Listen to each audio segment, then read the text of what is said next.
Баршаңызға сәлем достар. Сіздермен Динара.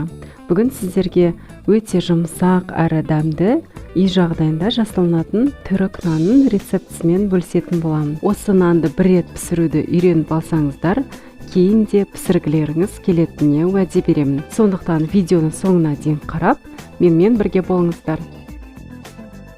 Алдымен ыдысқа жылы су, сұйық май, дрожж, қант, тұз және ұн қосып, қамырды дайындаймыз.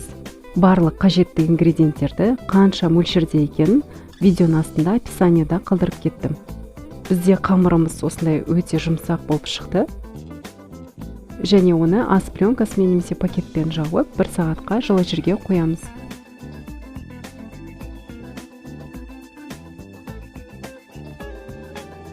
Бізде 1 сағаттың ішінде осылай үлкен болып өсті. Листтің үстіне пергамент қағазын төсеп, ұнымызды сеуіп, қамырымызды қолмен жаямыз.